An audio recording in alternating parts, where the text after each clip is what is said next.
Always great having you, Senator. I'm curious, what's, in your mind, what are the big issues of the week?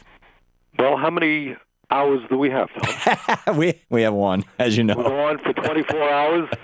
I mean, I think you pick up the... I don't know if it's just the desk that I'm sitting in. I'm in Burlington, Vermont now, but I've been in Washington all week. Yeah. But no matter where you look, it looks like, one crisis after another crisis. I don't know if that's my imagination, but... No, it's almost like, there's something to astrology and Mercury just went weird or something. Who knows? Something like that. Yeah. Well, let me start off on some of the easier ones that I've been, more involved in. And that is the ongoing budget situation in Washington. Let me just lay it out very simply and straightforwardly. In December, the president reached an agreement with Republicans that I spent a long time fighting against and voting against, and that is extending huge tax breaks to the wealthiest people in this country at a time when the top 1% already earn more income than the bottom 50%, and at a time when the middle class of this country is disappearing. And one of the reasons I strongly oppose that agreement is I knew that a couple of months down the line, our Republican friends would say, oh, my word, we have a serious deficit crisis, and now we're going to have to cut back on all kinds of programs. And that's precisely what has happened. I mean, frankly, it didn't take a genius to figure that out, but that is exactly what happened. So what the Republicans did is pass in the House a bill called H.R. 1 with devastating cuts to programs that middle-class and working families desperately need.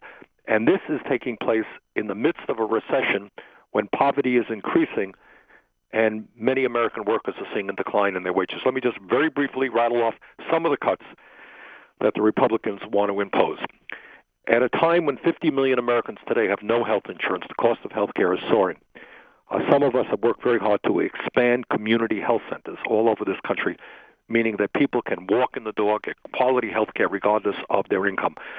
As a result of some of the work that we did last year, the number of people eligible for community health centers within the next 5 years will go from 20 million to 40 million.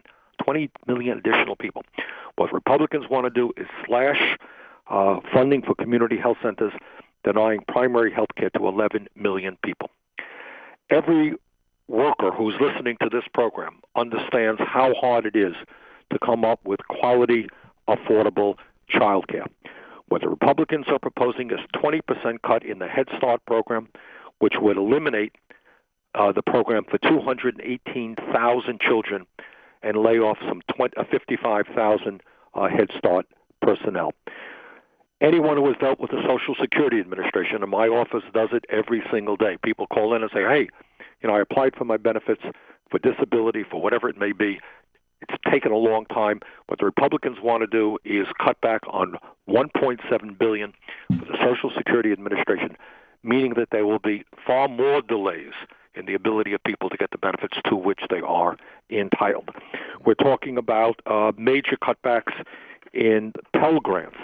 Cost of college education is soaring, hard for middle-class families to send their kids to college. Republicans want to slash Pell Grants by $5.7 billion, which would mean eliminating those grants for over 9 million low-income college students or reducing the amount of money those students get. So, and this is just a small part of what their overall program is. So here's what goes on. In December, we extend tax breaks for the richest people in this country. We drive up the deficit. And then in March, what we do is say, gee, the deficit has gone up. We got to savage programs that millions of American working people need. So we're in the middle of that fight.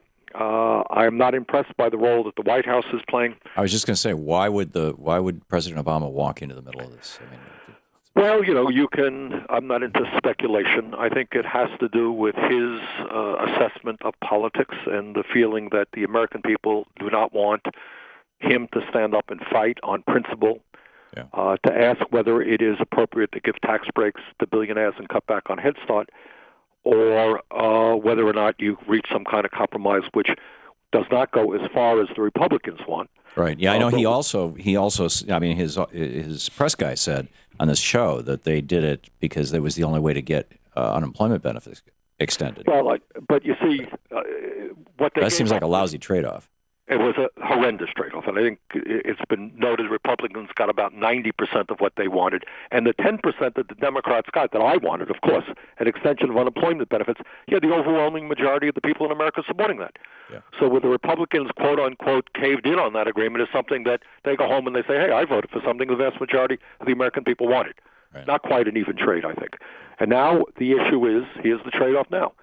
The issue is when you deal with a deficit, you know and I know and everybody in America knows, a budget is two parts, right? It's how much you spend, how much you make, right? How much money comes in, how much money goes out.